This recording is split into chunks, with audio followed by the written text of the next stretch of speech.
title of today's conference, Judaizing Palestine, reflects the current reality on the ground that has been created by the Israeli government.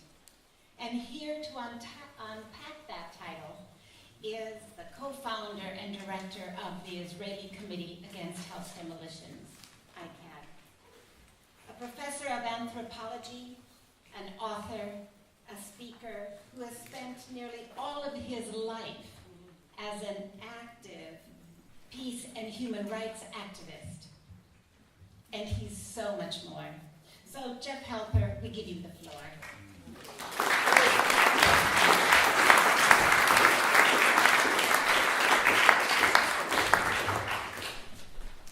Well, it's good to be back.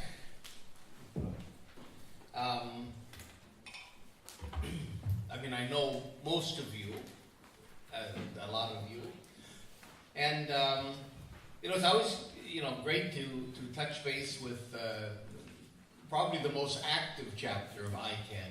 We have 6 chapters around the world so far. We work with a lot of other partner groups, but there's 6 ICAHD groups or branches in different parts of the world, and certainly ICAHD UK is the oldest and the most active.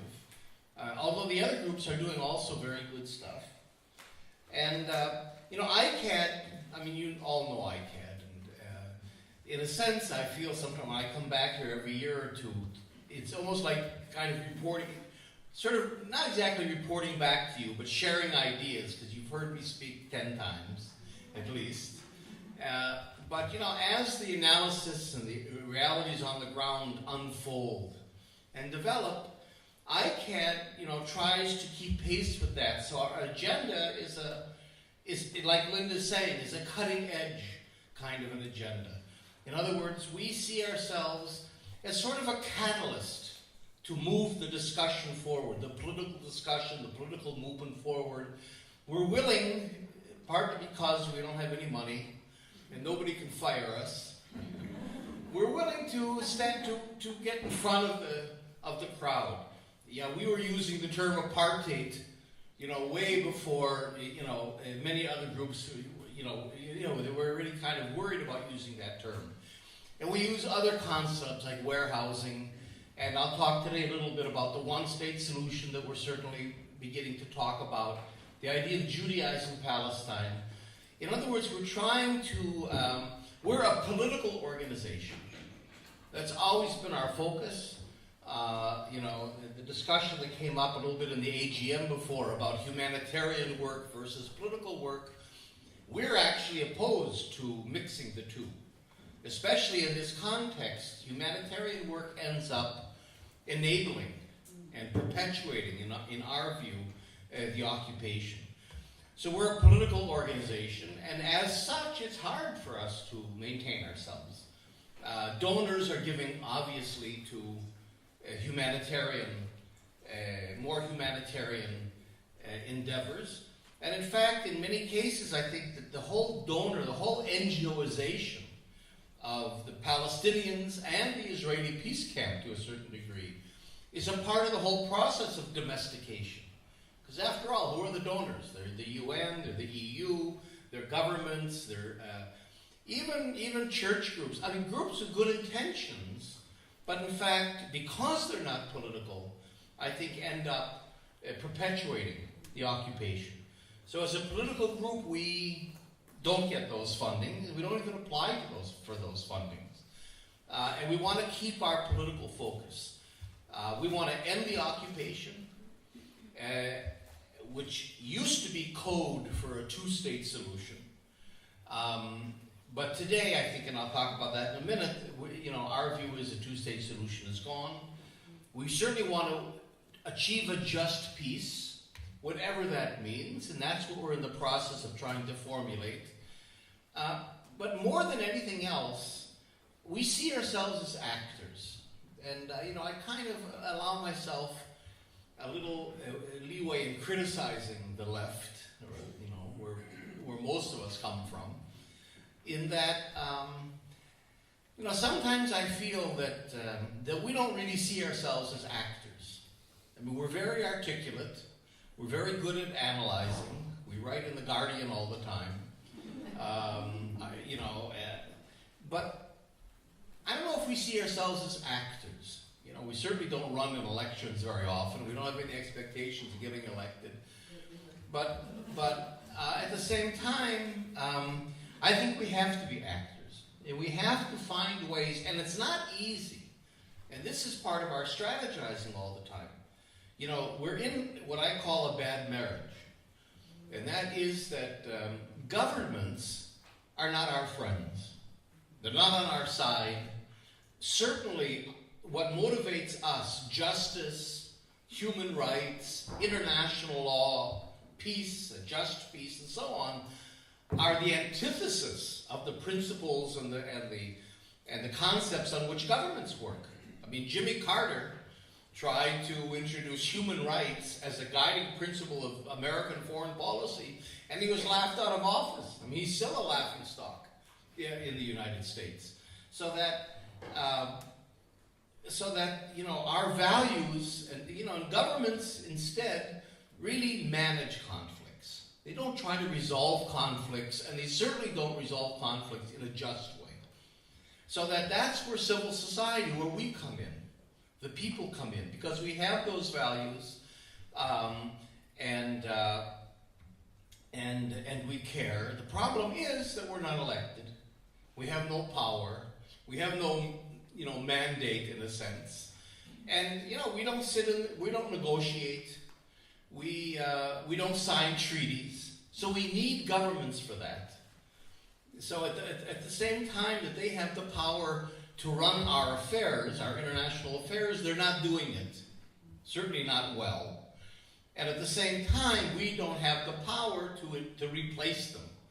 And so that's that bad marriage kind of an idea. So the real issue is, how do we insert ourselves as civil society, and then civil society that's on the left, which makes it even more difficult. How do we insert ourselves into a political process that is not built for intervention of civil society? If you go to the Foreign Office, they'll sit with you for 10 minutes and they'll be polite and give you a cup of coffee. Their eyes will be glazed over, but it'll be a perfunctorily correct meeting. But they're not really engaging with us in any way. So I think that's part of the strategizing we always have to do, is how do we make our voices felt in coalitions, on our own, trying to mobilize public opinion. Who are our best allies in civil society, whether the churches or trade unions or student groups or others. We really have to be strategic in terms of how do we get this message out, so that and part of that, of course, is again that ICAHD sees itself as a catalyst to this process. We're trying to move the discussion forward. So rather than being worried about is our message acceptable and so on, we're willing to be the ones that say the words that you're not supposed to say, to be ahead of the crowd, because otherwise the discussion won't move forward. If everybody's in the middle doesn't exactly move discussion forward very often. So I think that's our role, and we see ourselves as political actors, and that's why the analysis becomes important. Now, we still do work on the ground. We have our 13th work camp this summer. We've built so far about 187 homes that have been demolished as political acts of resistance, not humanitarian. And in fact, the Palestinians wouldn't have worked with us if it was framed as a humanitarian kind of an endeavor. It's clear that it's political. And we do a lot of resistance on the ground. But that's become, I think, a less important part of our work today. ICAHD pioneered that sort of working with the rebuilding. But today there's other groups that do that. There's many Palestinian groups, especially popular struggle and popular committee groups. You have young Israeli activist groups. Tayush, and Activists Against the Wall, and others. The Rabbis for Human Rights, of course, do a lot of work on the olive tree issue. Peace Now even does very good work on monitoring settlement development and settlement buildings. You've got the group in Bilin, both Palestinians and Israelis that have been fighting the wall for many, many years there and in other places. So you have groups that are out, that are doing that work. So ICAHD, in a sense, we've shifted I think, on the emphasis of our work more towards the analysis and towards what we call international advocacy. And that is trying to update people, the activists, but the wider community as well, in terms of what's happening on the ground, to share our ideas of what a just solution would look like in a forward-thinking kind of a way, and in a sense to strategize and work with groups all over the world that we do in order to give some direction to civil society. I just came back from a month-long tour of Canada. There's some people here from Toronto as well in the audience. I've been to Germany, and I'm on my way to Germany. Ruth has been here. Celine travels as well. Other activists of ours travel to other places. And we spend a good deal of our time abroad, and in a very strategic way, because, we have observer status in the UN, so we're able to participate in Human Rights Council's meetings in Jerusalem and in Geneva and in other forums. We work a lot with the churches. We have a good relation with the World Council of Churches and churches all over the world, really, with human rights groups and political groups. So I think we're in those kinds of networks, bringing a critical Israeli voice to the discussion and trying to move things forward. The problem is, and I'll share this with you, is I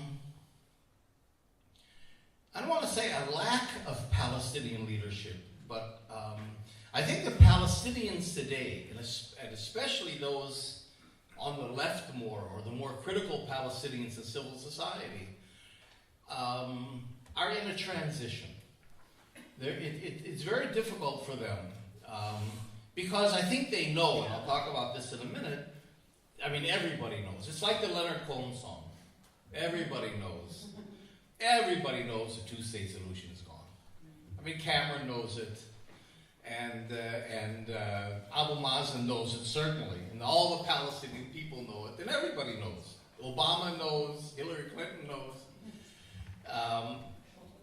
The Jewish community knows. But nobody. But the problem is they can't go somewhere else yet, and it's also true of the Palestinians in a sense. Because I think for the Palestinians, I don't want to represent Palestinians, but just from the reading of the situation that I have is that, while the Palestinians realize that the two-state solution is gone, the two-state solution nevertheless represented for them the culmination of a national liberation movement. I mean, as adequate or inadequate as a little Palestinian state would have been in the occupied territory, it would have been a Palestinian state. They would have had a flag. They would have been in the UN, not as an observer, but as an actual member. And they would have had a good measure of self-determination, or at least they could have had a good shot at that. But the minute you abandon a two-state solution, you're also abandoning a national liberation struggle, because the alternative to a two-state solution is a one-state solution of some kind. And whatever the one-state solution is, it's not a Palestinian state. The flag, whatever the flag is going to be, isn't going to be a Palestinian flag. You're locked now into a country with your oppressors. The Israelis are actually stronger educationally, let's say, militarily certainly, economically, institutionally than the Palestinians, so there's a danger of Palestinians becoming an underclass. And in a sense, a struggle for a one-state solution means transforming their struggle from a national liberation struggle into a civil rights struggle. And I don't think they're there yet, the Palestinians. They're not able to abandon the idea of national liberation on the one hand, and of course it means after all these years of struggle, and I mean they're exhausted after the intifadas and after the constant everyday oppressions of a million different kinds that they live under. So far, according to our count, there's been 46,000 Palestinian homes demolished in the occupied territory alone since 1947. And Khalil, who's here, is going to tell us about Palestinian homes, Bedouin homes demolished inside Israel. In 1948, we reckon, 47, 48, and afterwards, something like, the number we've counted, actually Christabel went through different records, is 52,000 homes that were demolished in 1947, 48, and in the years afterwards. And now if you add to another 46,000 in the occupied territory since 1967, and then thousands more inside Israel after the Nakba and until today, that we don't have a number yet. We're trying to research that. That's kind of a hole in our analysis. But you're well over 100,000 Palestinian homes that have been demolished since 1947, 1948, and not for security reasons. In probably 99, and I'm not exaggerating, in probably 99.6% of the cases, of the more than 100,000, security and terrorism and all that had nothing whatsoever to do with the demolitions.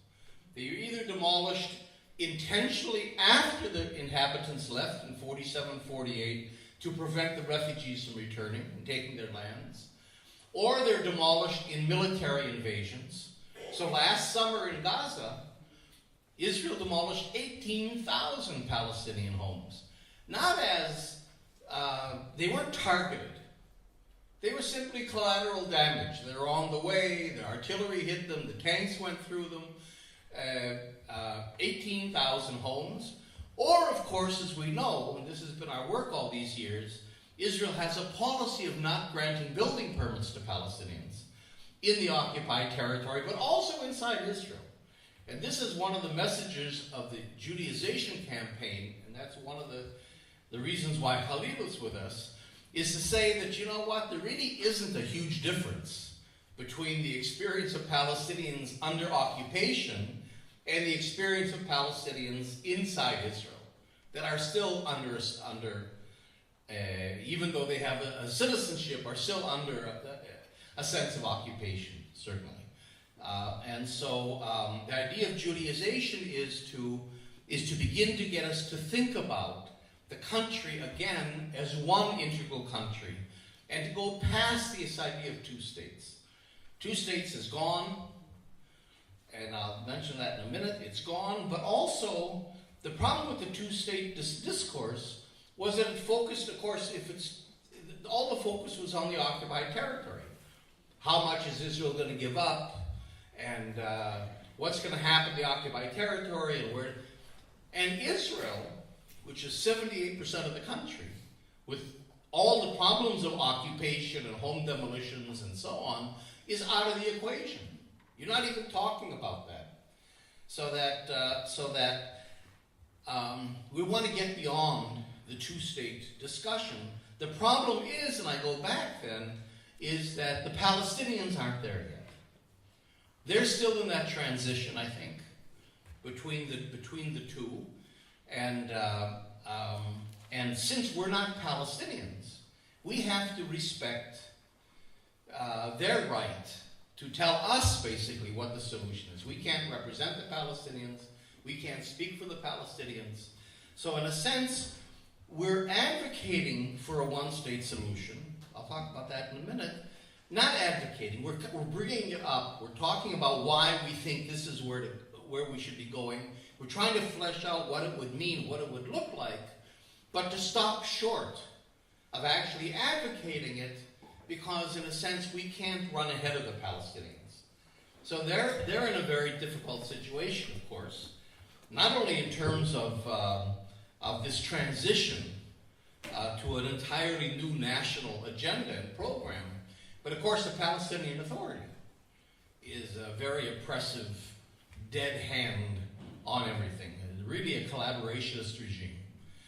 So that the Palestinians are talking about living under two occupations. So even Palestinians that are thinking in terms of moving ahead with alternatives to the two-state are intimidated. And, they're imprisoned or killed, not only by the Israeli authorities, but by the Palestinian Authority as well. So, they're fragmented, of course. Israel has succeeded with the help of Europe and the US and others in fragmenting the Palestinians. So in many ways, there's 6 Palestinian peoples today. I mean, they're really working under tremendous constraints that we understand and we respect. So at the same time that we're trying to move the discussion forward, we're also trying to be sensitive to the fact that we can't take a very, definite, line to say this is where we should be going before the Palestinians. So we're kind of in that zone. So let me just take a few minutes, if I can, and just kind of go over something. You've heard a lot of this analysis, but again, I think it's moving it forward. So building on what we know and moving it forward. And basically, this is the map of the two-state solution, just to have it in front of us. We're with Israel on 78% of the country, as we know, in the occupied territory, the West Bank, East Jerusalem, Gaza on the 22% that remains. In fact, the two-state solution is gone. Why do we say that? And I just want to go over it quickly, because I think not only have we make the case that the two-state solution is gone, I think we have to stop talking about it. Because the more you talk about a solution that's irrelevant, that's gone, you're simply muddying the waters. You're not, it's that, and I think Kerry played a key role, a very useful role, because I don't know if you remember this, it was big headlines in Israel. You had the whole Kerry initiative that collapsed, obviously, and everybody knew it was going to collapse, but okay. Kerry is then in front of the U.S. Senate as this is all collapsing. I don't know if you remember this, but he was testifying in the Senate. And he said, I'm almost quoting, he said, we were negotiating and we were all sitting down together and talking about settlements and borders and water, and all of a sudden, poof, there was this poof. The whole thing just dissipated because Israel, of course, wouldn't deal with any of these. And that was like the poof was this perfect expression. It was a poof, but this poof in the sense of clearing the air. This, I think, was the great contribution of the Kerry initiative. He really tried. I mean, he pulled out no stops. And one of his trips, he had 130 advisors with him. I don't know what you do with 130 advisors. They really tried. I mean, it was a sincere endeavor, but it poof. And the poof part of it was, we can clear the air now. The two-state solution is gone. I mean, that was the ultimate, just in-your-face message of the collapse of the Kerry initiative. There's no more peace process. There's no more political process whatsoever. It's over. It's poof. What's after poof? There's no post-poof. Poof is poof. It's gone. You see, and it clears the air. So now I think in a cleared air, without this two-state fog that keeps always, preventing us from moving ahead, we can begin to see more clearly and we can start to move ahead. The problem is, of course, twofold. One is that the Palestinians haven't moved ahead for different reasons that I talked about. But the other one is there's a kind of what I call a justice gap in governments. And this is where governments end up managing conflicts instead of resolving them. Governments know that the two-state solution is gone, but they can't go anywhere else. And I'll just give you one good example. I had a very frank and finally, one of these politicians kind of laid it out for me. In Norway, I was in the foreign ministry in Norway, sitting with the Middle East people, and they said, we can only go, and Norway is very critical. I mean, Norway's been involved with BDS. The Norwegian government divested all its state pensions from Elbit systems, for example. You know, Norway is Norway with all its human rights stuff and all that. So they said, but we can only go to the two-state solution. So I asked them, what would happen if you, the Norwegian government, came to the conclusion that the two-state solution was gone? What would you do? And they said, we can't go anywhere else. Because as critical as we are of the occupation, Israel itself is a friend of Norway's. It's an ally. We do business with Israel. We like Israel. We have military relations with Israel. So we couldn't do anything that harms Israel. So they said openly, and I think this is the case, if the two-state solution is gone, the only thing we could do is to increase our humanitarian aid to the Palestinians. That's it. In other words, there's a kind of what I call a justice gap. And that is that we know the two-state solution is gone. Everybody knows. And it's obvious that we should begin to think about an alternative. But that alternative, whatever it is you can't go there. You can't do that because that harms Israel. And there's this fundamental commitment to Israel as a Jewish state, of course. And so in a sense, we're blocked because the analysis is fine. And they can even follow the analysis. I mean, what we're saying isn't anything that's hard even to understand. I mean, it's obvious. You look at the facts on the ground, you look at the Israeli government policy, and you look at, I mean, it's obvious where this should be going. But they can't go there. That's the obstacle. That's the block. You can't go there. And so that we're really stuck then in terms of a situation where we're both managing the conflict permanently, and this is, of course, where Israel feels that it wins.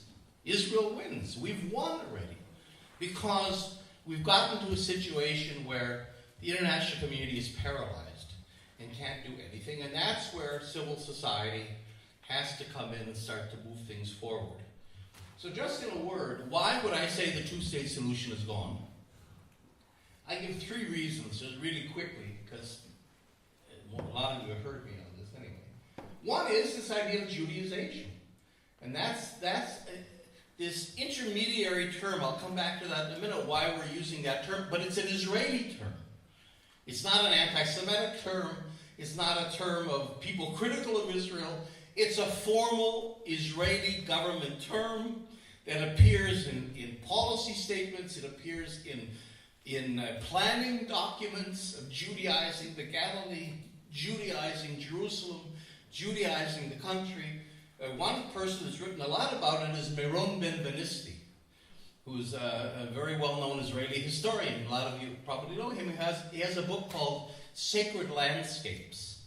His father was on the committee set up by Ben-Gurion to rename all the places in the country from their Arabic names to Hebrew names, to Judaize the country. And Judaization, that was the concept. And the idea behind it is that the land of Israel has always talked about one state, in a sense. If not one state, certainly one land, one polity, one unit. I mean, Israel has never, ever, ever accepted the two-state solution. And has never given up the Zionist idea that this is all the land of Israel, from the Mediterranean to the Jordan River. I mean, even in the most liberal newspaper in Israel that my son works for. Haaretz. Haaretz, as critical as it is, Haaretz means the land. It's not Hamidina, which means this, you don't talk about the state of Israel. State of Israel is kind of you talk about the land of Israel in everyday speech. And the idea of Judaization is, and Zionism is, that the land of Israel, all of it, belongs exclusively to the Jewish people. This is the problem of Zionism. I think the problem of Zionism wasn't that Jews felt, we were persecuted in Europe, there's a rise of nationalism, we see ourselves as a national group, we want to come back to the land of Israel, our homeland, we want to revive the Hebrew language, we want to revive our national culture. I don't think that was the problem.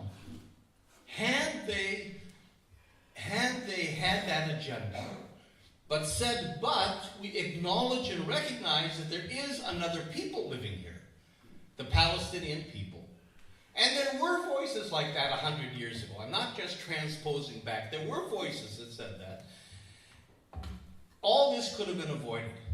The problem was, until today, the idea of exclusivity. That Zionism never, ever, ever recognized, until this minute, that there is another collective, another people, another nation with national rights to our country living in the land of Israel. So it's this exclusivity that set up this inevitable and irresolvable conflict. Because if it's exclusive, you've eliminated, there is no other side. Israel has never recognized the existence of a Palestinian people, let alone their national rights. Including in the brightest days of Oslo, Israel never did that. All Israel ever did was to recognize the PLO as a negotiating partner. That's it. But what the end game is, what we're negotiating, that was all open-ended until today. And so the other side of this is then that Arabs, and we use the word Arabs in a very deliberate way. We're not going to say Palestinians, because if you reject the idea that there's another people in the country, you're not going to use a term that undermines your own claim. So we use the term Arabs, Israeli Arabs and so on. But Arabs, in a very general way, to refer to everybody pretty much, Arabs reside in our country by sufferance and not by right. They can stay in our country if they shut up and know their place and don't, as the Bible says in Nablus, don't raise their heads. But otherwise, and I wrote an article about this, after, you had the end of the Kerry negotiations, where Israel, just simply said no. Then you had this military Operation Brother's Keeper, when these three settlement kids were kidnapped and killed. But it was a military operation that went much larger. I mean, there were hundreds of homes ransacked and so on. It was a military operation, supposedly to find these kids, even though they knew that they had been killed. Which then led into Operation Protective Edge in Gaza last summer. So you have the end of Kerry and these two military operations. And the article I wrote said, and this is, I think, where we are today, Israel's message, finally, Arabs, we can disabuse you of any illusion of a two-state solution, negotiations. You're not a side. We're not going to negotiate with you. You have no right. You don't even exist as a people. And so there are three things. This whole thing, this idea of sufferance, I think is boiled down to three things after last summer. Israel has said that the message to the Palestinians is, you have three options. You can submit, in other words, live in this country as long as you recognize that it's a Jewish country. And don't forget that Netanyahu raised the threshold of that in the negotiations. Even Bush and Condoleezza Rice did not accept the idea that the Palestinians had to recognize Israel as a Jewish country instead of simply recognizing the state of Israel. Obama and, with Cameron were the ones that agreed to that. That means that the Palestinians have to become Zionists and deny their own national claims before we'll even negotiate with them. So that the idea is you submit. You're living in a Jewish country and you are not Palestinians. You can live in our country as Arabs, individual Arabs, but you are not a national group with rights in any way. You can submit or you can leave. And in fact, over the last 15 years or so, it's estimated that maybe 400,000 Palestinians have left the occupied territory. The vast, vast majority, of course, being educated middle-class people, which completely weakens Palestinian society. So you can submit, you can get out, or you die. That is today, I think, the message to the Palestinians, and those are the three options. And that's one reason why Israel isn't even pretending anymore that the two states. I don't know why people aren't listening to what they're saying. Netanyahu is saying every 3 hours there will not be a Palestinian state. Period. And still people, because they can't go with what that means. So that's one thing. That's part of that Judaization campaign. We'll talk about it in another minute. I know how much more. All right. The second reason, of course, why Israel doesn't agree to a two-state solution is for security reasons, so-called. That's the way it sells it to the world. Arabs are terrorists, of course, and so that this comes out of this first point, and that is that what Israelis have internalized. It's become as much an assumption of life as that the sun is rising in the morning, is the idea that the Arabs are our permanent enemies. There can never be peace. We've tried, and they ambush us. There can never be peace. And in some ways, and therefore for reasons of security, Israel must remain in permanent control of the entire land of Israel. And in a certain way, it's true that the Arabs are our permanent enemies. Not because of the Arabs, though, but because if you create a situation where you have exclusive claim and you deny the national rights and even individual rights of all the other people living there, and you give them no air to breathe at all, of course they're going to be your enemies. I mean, the oppressed can never accept oppression. They can't. The Palestinians aren't going to say, okay, well, you know what, you win, we accept apartheid. We accept being warehoused. That'll never happen. And so in a sense, Israel has created a situation where the Arabs are our permanent enemies, but the solution of that isn't to change the Arabs. The solution to that is to change the situation and to recognize their national rights and create a real possibility where the Arabs, the Palestinians, can get into a just peace. But as long as this exists like this, it's a closed circuit. And what my book is about, that Colin was bitterly complaining that he had to read 3 times. Quite right. Quite rightly so. Except he didn't remember I had to write the damn thing. That's a new book. I'm not going to get into it, but it has to do with the fact that another reason why Israel, of course, refuses to give up the occupation. You could say, why wouldn't Israel accept the two-state solution? It's a very pro-Israel solution. Israel gets 78% of the country. Peace, security. And what else would you want? That you can't explain why Israel doesn't give up the occupied territory simply by ideology. The settlers have clout, but they're not that strong. And the settlers weren't strong at all during the Oslo peace process.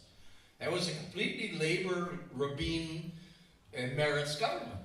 So that they were, and I think, and this is what my book is about, that we have to look at the occupied territories as a resource for Israel, as a laboratory for developing arms and security systems.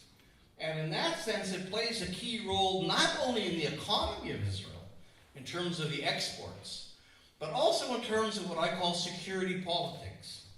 And that is that in today's world, if you have military prowess, if you can create interoperative weapon systems with NATO, and your generals are all sitting together, that gives you a lot of political clout as well. So I think that Israel has inserted itself into the military-industrial complex of the West, and that's what gives it, in a sense, disproportionate political clout. So that giving up the occupied territory would be like giving up your laboratory. That's your edge in the market. And you're not only developing your own weapons, but you're testing American weapons and European weapons as well. That's well documented. So that, for all those reasons. So what I'm trying to say then, just to go beyond that, is that we have a new Netanyahu government now. But it's really just the normal development of even what labor has, has given us over the years, that basically is very upfront of saying there is no two-state solution. And what Netanyahu said the other day when, what's the name? Not Morgantini, because that's Louisa from the EU, but the foreign minister, Mogherini, who was in Israel, and Netanyahu said, fine, we'll negotiate with the Palestinians. What we'll negotiate are the borders of the settlement blocks. You see, now here's where our analysis, I think, has been very good over the years. And that is that we were one of the first organizations to talk about settlement blocks. It's, until today, it isn't a concept that's used much, even in Israel. And we're the only group in my, as far as I know, that has produced a map of the settlement blocks. Nobody has ever seen a map of settlement blocks. Nobody can tell you if there's 5 settlement blocks, 3 settlement blocks, 10 settlement blocks. What does that mean? So that we've produced the map, and these pinkish areas, I'm not going to get into the whole thing, are the settlement blocks. In other words, there's 7 of them in our estimation. The Jordan Valley, I won't get into the details, but the Jordan Valley, the Ariel block that divides the West Bank this way and then creates what Israel calls cantons. We also have in ICAHD an institutional memory. We go back a lot of years. So things that have been forgotten, like Sharon's convergence plan. Who in the hell remembers the convergence plan? Well, those things don't disappear. They're put in a drawer, but they reappear. And if you don't remember, all of a sudden you don't see what settlement blocks come from. It comes partly from the idea of creating cantons of a Palestinian Bantustan, which is what Olmert, who succeeded Sharon, presented to the American Congress when he spoke before Congress. It's all up front, but we tend to forget it. So that's the second settlement block that creates this northern canton. And then there's what's called the Modi'in block around Upper Modi'in, which is the largest settlement on the West Bank, that connects the Ariel block to Jerusalem, that has 3 settlement blocks, Greater Jerusalem. Givat Ze'ev, Ma'ale Adumim, and the Etzion block. And then a 7th block coming up from the south to Hebron. And that's why you have this huge war against the Palestinians in the South Hebron Hills. Because Israel wants this salient, it comes up this way. So if you look at that map then, you can see that the idea of negotiating, he's negotiating the settlement blocks, is an attempt to get the settlement blocks legitimized and even agreed upon by the Palestinians. And the settlement blocks for Israel are facts on the ground, because in 2004, Bush wrote a letter to Sharon that was later reaffirmed unanimously by Congress, saying the settlement blocks are Israel. They are not to be negotiated. So when Kerry came to negotiate a two-state solution, he wasn't negotiating this. He was negotiating this. If you take areas A and B and you put them together in these cantons, you take the route of the wall, you see around the settlement blocks, you take out Jerusalem, this is the map that emerges. I mean, it's not, you don't have to be a rocket scientist, as they say, to figure this out. And therefore, where Israel is going is beyond apartheid, and we're using the term warehousing. Warehousing is a term that comes out of the prison world, especially the American prison world, where prisoners are simply warehoused. They're stuck in prisons, out of sight, out of mind. Nobody cares. They're not an issue, and they're wards of the state. And if they riot, because we don't use political terminology for prisoners, the state authorities, the guards, they have every right to put the inmates down. And that's, I submit, is how Israel looks at the Palestinians, as inmates in a prison. And that's where Israel is going. So the campaign that we're starting, so the campaign then is a campaign that's called Judaizing Palestine. And it's kind of a stopgap campaign. Because again, we're trying to move the discussion forward, but nevertheless respect, where the Palestinians are. So that okay. If you're tearing paper, I gather it's getting time to.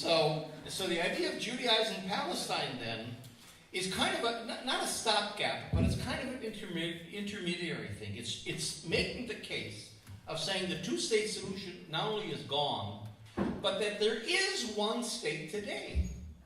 We don't have to talk anymore about should there be one state or two states. There is one state today between the Mediterranean and the Jordan River. And one of our tasks in this campaign of Judaizing Palestine is to produce a map of the entire country. Because by every measure, this one, this is a map of the highway system.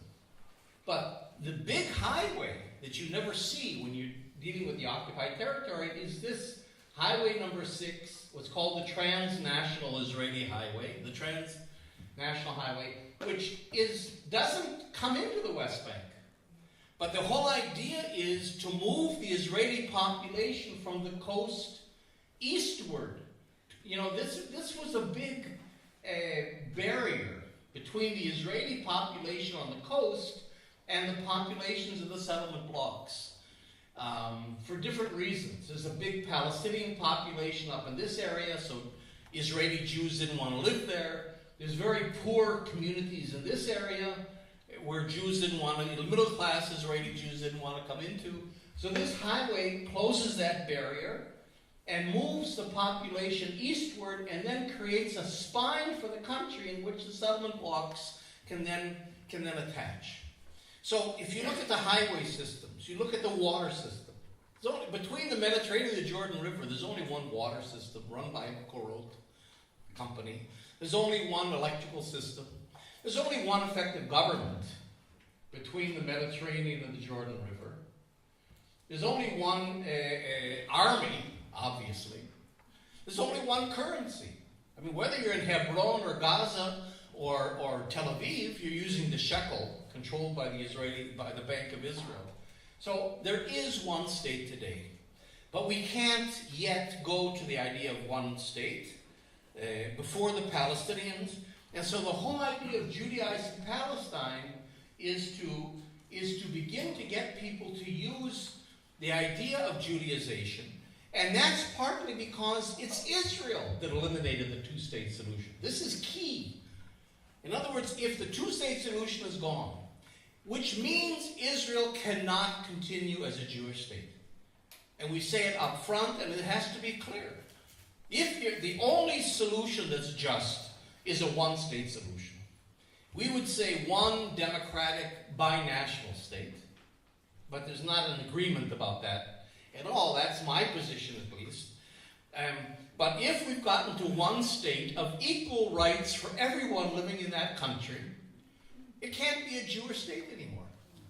Well, if Israel can't be a Jewish state, the point we have to make, which is key, is that it's Israel that decided that. All these years, Israel knew where it was going. I mean, nobody forced them to build settlements. Nobody forced them to end it. On the contrary, until this minute, the Palestinian Authority wants a two-state solution. So that if Israel cannot be a Jewish state, if the one-state solution is the only solution left to us as a just solution, it's because of Israeli policies. And we have to hold Israel accountable for that. That, I think, has to be a key source of our analysis. And that's where the Judaization comes in, because Judaization, again, which is an Israeli term, shows that this is Judaization isn't an accident. It's a proactive, upfront plan to make the entire country Jewish. That's the whole idea of it. And therefore, so it doesn't have the political part to it yet of a one-state solution, but it's something that we as Israelis certainly can talk about, get people used to conceiving the country as one country, and then when the one-state solution begins to be part of the program, it won't just fall out of the blue, but people will already be used to the idea of perceiving the country as one country, and our campaign is going to be to document how Israel has Judaized Palestine. I'll just end on one more thing. Just one more thing. I have a great slogan that I have to share with you. I don't know if it's going to work or not, but it's just too good to keep. And that is, like I said, we're not yet at a formulation of a one-state solution. I'm in favor, and I have a whole other lecture about this, of a binational democratic state. But in a sense, the BDS, the problem with BDS today, in my view, is that it's not linked to an endgame. If you go to the BNC in Ramallah, the BDS national council, their national office, they'll say we're not advocating any political solution. So for me, the question is, why are we BDSing? What are we BDSing for? And that's a weak, and like I said, the Palestinians are getting there, but we're in a transition. What I would like to get to eventually, and I'll share this with you, is BDS for BDS. Boycotts, divestment, sanctions for a binational democratic state. I think it really captures the sense that we're not there yet, but that captures where I think we might be going.